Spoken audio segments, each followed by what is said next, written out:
All right, guys, you ready for the home stretch of the Mexico build? Well, here we go. We got all the parts in, well, almost, and we're gonna try and beat this deadline. Let's get to it.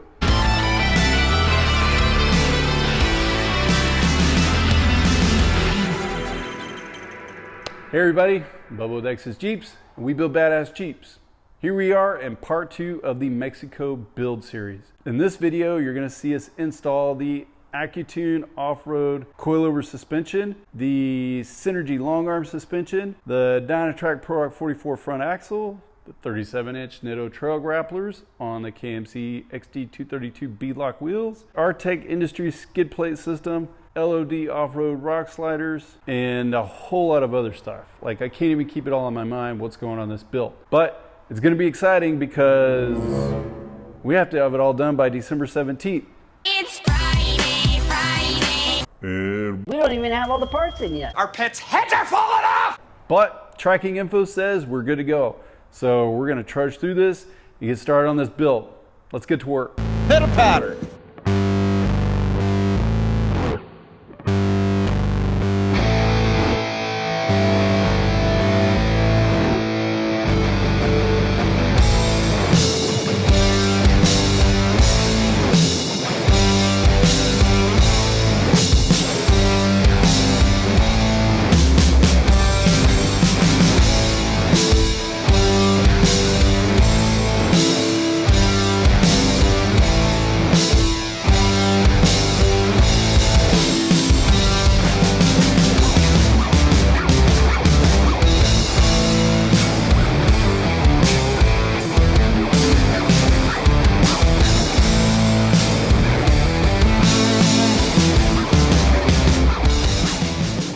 Okay, now we're gonna start cutting all of the factory suspension off of the JK. Everything's gotta go. Everything must go. Control arm mounts.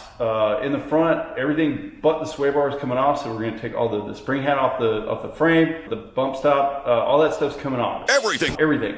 We're cutting it off. Go. We're gonna air gouge everything off. Everything must go. We're gonna sand it down real nice and smooth. In its place, we'll be going back in with a Synergy long arm suspension and Accutune off-road JK coilover suspension. This is gonna be Fox 2.5 coilovers, Fox air bumps in the front, and King in the back. The back isn't actually Accutune. We wanted to run Fox, but we couldn't get any of the parts in time. So we're actually going back in with the Evo rock stop, hydraulic bump stop, which will be King. Not a big deal. It's just kind of a different name on it, but it'll still be black and silver, just like the Fox would have been. Also, we'll be installing Curry anti-rock sway bar as well, because with those big old massive Fox coilovers, we won't have any room for the factory sway bar. So we're gonna put a Curry anti-rock in its place. All right, now that I got my cameraman Blake,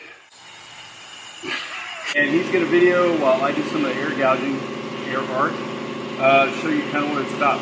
First of all, you gotta have a special stinger to air gouge. You can't just use any welding stinger. What this does is we hook the normal positive stinger up. The air blows through here as we gouge. We got a little knob right here. It's going to turn the air on and off. What that does is that's going to blow all the slag, all the molten steel away from where we are gouging to keep that from cooling down and solidifying back in place. I'm going to go ahead and start gouging while Blake tries the video. You gotta have a good welding machine. Recommend a couple hundred amps. We're just using this regular little old Miller Multimatic 215 at about 150 amps. We're using a small rod, 3/16 gouging rod, so you don't really need a whole lot of amps in this. Most of the stuff that's welded to the frame is pretty thin metal. It's not sheet metal, but it's definitely not as thick as what we normally weld. You really don't need a big gouging rod. You don't need a whole lot of amps to do this. But 150 is just about right. Just like any kind of welding, I mean, I know we're not welding, we're cutting, but it's kind of the same procedure. You always want to have a good bare metal place to start. It's not going to get good contact through anything that's painted. So we took a grinder, started out a little spot right here, and we're going to work our way up. Now I'm going to start cutting from this side up, so I need to turn my stinger around. More importantly, I need to flip this around so that I can't just move over, because now the air is going to be blowing on the wrong side of the rod. So I need to take the rod out, flip this guy around. Now I can weld from this, or cut from this side. For the most part, I removed all the weld on the outside here. There's some on the back side down here, Typically, anytime we've done this, we can usually, just by cutting this outside weld off, we usually pry this off and break it off. What's great about this, we can actually concentrate all our heat at a specific point. So I had to go underneath back here and cut a few little tag welds off of this mount, and almost immediately this thing got pretty loose.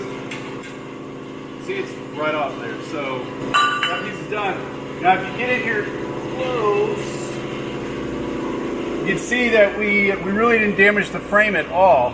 That's the other good thing about this is, since we removed mostly just weld, all we gotta do is go in with like a 60 grit 4.5 inch disc, and we'll have this cleaned up in no time. Okay, we have the frame completely prepped and ready to start installing the welded components of the new suspension on this build. We've already cut off all the old brackets and polished down the frame, including all the bump stops have been removed, all the control arm brackets have been removed. Blake has already gone in and bolted in the new Synergy long arm brackets, as you can see right here. But yeah, now I'm gonna start welding in all the new Accutune coilover bracketry. Rock stop hydraulic brackets. We wanted to use Fox completely throughout the build. Unfortunately, there just weren't any Fox bump stops set up for the rear available anywhere for us to purchase. So we're actually going to use King hydraulic bump stops in the rear. Nothing wrong with them, they work great. I'm going to get Blake over to help me hold up these brackets in the rear, get them tacked up. I'm going to burn everything off. After that, Blake is going to reinstall the rear axle with the new Synergy long arms, and we're going to compress, before we add the shocks, we're going to completely compress the axle up to the frame. Make sure that we line up the bump stops on the frame accordingly, and then that center line is where we're going to French the frame and install the Evo bump stop kit. While he's doing that, I'm going to jump to the front and I'm going to start welding in the front shock towers and the front bump stops. So yeah, it's crunch time here on this build.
Got all the bracketry welded on now for these shocks, the coilovers, front and rear.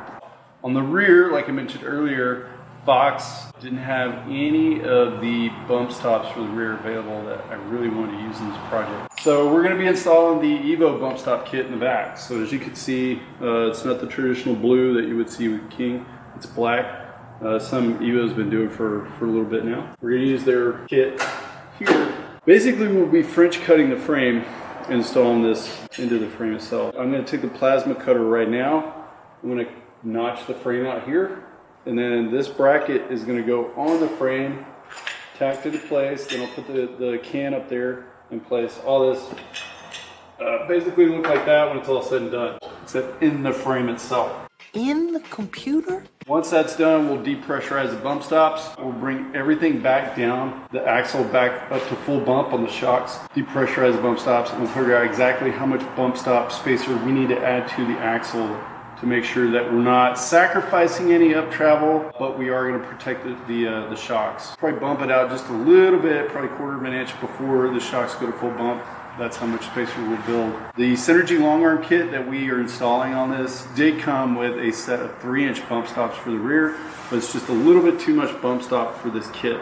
As you see, Blake has also got all of the Synergy long arm kit bolted in. The only thing left that we need to do really on the front is when the Pro Rock 44 housing shows up tomorrow, Bo will set the gears up in a locker in it, and then we can bolt in that housing and start wrapping up the front. At this point right now, all we have left to do is install the front axle. PC big board box, LED sliders, RTEC full belly kit. That is It was at this moment. The tires are showing up tomorrow. okay. Those will get mounted to the V-locks. The drive shafts. Hopefully those are showing up tomorrow.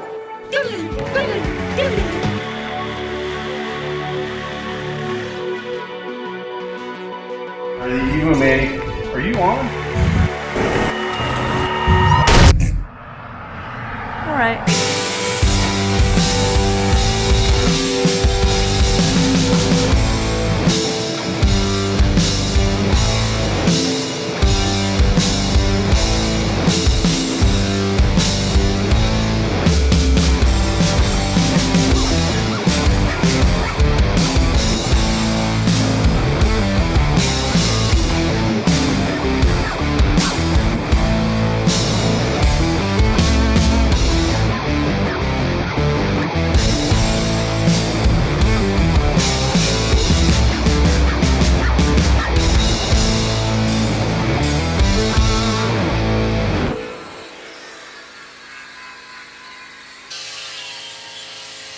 So now I got the frame French cut. Everything, the fitment looks good. I've got everything sanded off behind it, so when I go to weld, I get really good contact with the wire feed. Okay, I'm ready to burn this on. First things first, I'm gonna tack it up in place, make sure everything else looks good before I finally commit to it. But really at this point, after I've cut the frame, What'd you do?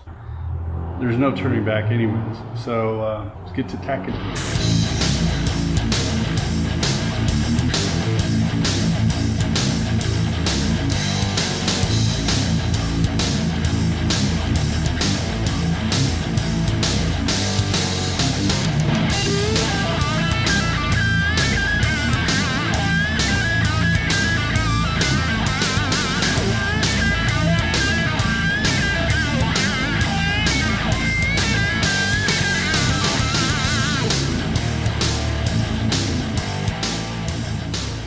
Now that we have the coilovers, we've mocked them up, got everything welded out on the coilover side and the rear. We got the bump stops mounted to the frame. We completely stuffed the axle up as close as we can to the frame to see precisely how much bump stop we need.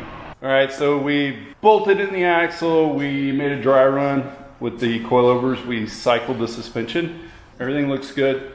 We're not going to re-weld any new shock brackets on. Any up trouble that would be gained by doing so would actually cause a lot of interference between the frame rails. With the axle actually traveling up so high, it would impact the frame with the track bar. There's a lot of reasons why. Mostly because it looks like the track bar would hit the frame on the passenger side. We're going to leave them exactly the way they are. We're going to push the axle a little bit forward. You can see right here the bump stops aren't lining up. We have a ton of adjustment in the bump stops to get rid of all that travel, so we're not worried about that either. We're going to make a few more adjustments on this, and then we'll cycle it again and see where it's at. All right, so we just test fit the Fox 2.5-inch coilovers, and these springs are actually going to contact with the Synergy track bar bracket that we're putting in with the long arm kit. So Bo is going to come in and we're going to cut this corner out and then box it in, and that should give us enough clearance for the those big old coilovers that we're putting in.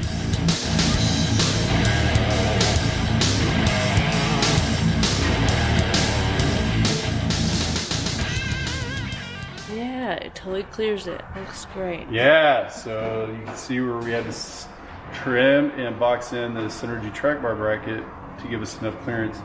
And we went ahead and cycled the suspension earlier to make sure, with the track bar in, to make sure that it was going to allow enough clearance. And we cycled each side individually to make sure that, you know, as you stuff the passenger side or driver's side, that it wouldn't cause any kind of interference either way. And it looks like we're good. Now we're going to install the other shock. All right, so we installed the coilovers and the long arms on the axle, and then we cycled the suspension. And we determined that with the King bump stops that we installed, that the amount of bump stop that was provided in the Synergy kit was too much. They put a 3-inch bump stop on the axle. In all actuality, if we put the 3-inch, that would limit the travel. It actually would have limited 1 inch of his up travel. So I went down to the machine shop and I made some custom bump stops that are exactly 2 inches tall. I'm gonna weld those on the axle side right now. Now, we could have used a Synergy plastic, the bump stop kit, which essentially would have worked, but with that being plastic, this being a hydraulic bump stop, we're kind of concerned about deformation and longevity. They probably would have cracked and broken off. So I wanted to put in a steel bump stop. So now I'm gonna weld these on the axle. Once I'm done welding these out, Bo's gonna reinstall the track bar bracket that he had to modify on the axle.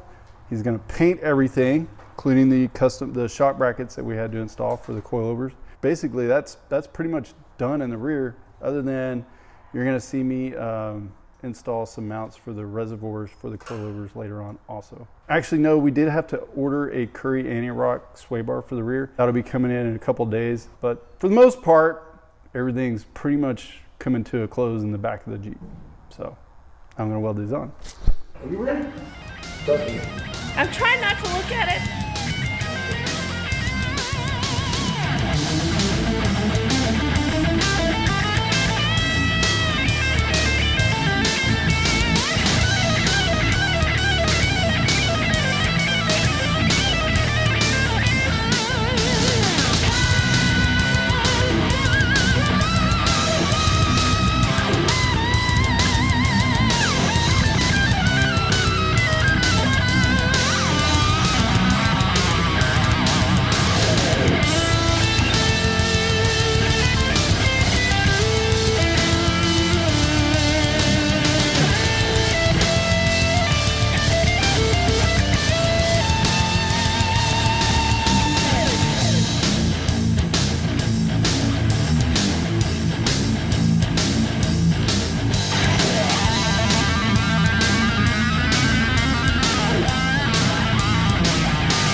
Hopefully this is the final installation of the rear shock coilover. After we get these installed, we still got a lot of adjustments left on the timing rings and the preload.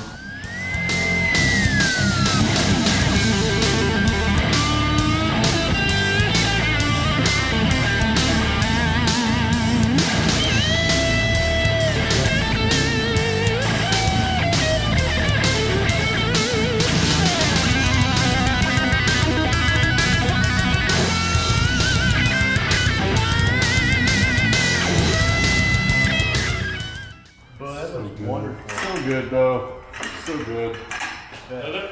Incredible. A+. You get a gold star today.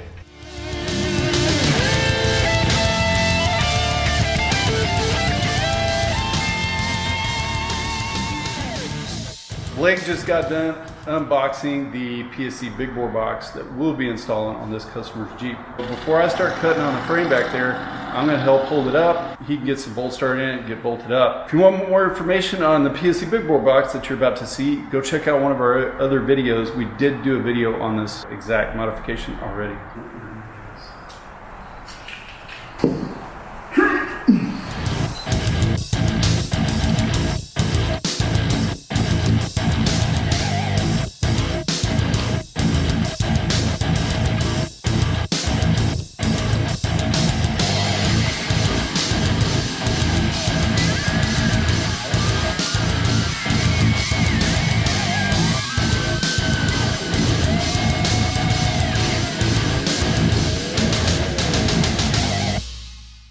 Okay, so I just got the reservoir tabs mounted up on the frame, welded out completely, threw some paint on them, everything's good to go. We mocked them up, cycled the suspension without the coilovers in them, made sure that the track bar here wasn't gonna make contact with the reservoirs. We're good. We got about 1 inch of clearance at full bump stop. So we're good to go back here. I think we're wrapped up in the back of the Jeep. Next up, as soon as the front axles show up, we're gonna get that fully built out, bolted in, and we'll start cycling the front suspension and make sure that's good to go. Tires need to show up. We need to get those mounted on the wheels because the ARB lock's going to take a little bit. And then a few other upgrades. Finish installing the armor. A security system guy needs to show up and install this super cool high-speed security system. Never heard of it before, but that guy needs to show up. Audio visual guys need to come by. They're gonna install some backup camera on here that I don't want to mess with, so I'm outsourcing that deal to them. So much still left to do on this build that we're gonna have to make another video, so make sure you subscribe and come back to watch part 3. Miss any of Bubba's adventures, tips, or builds, click here to subscribe and click here to watch another video. Stay tuned.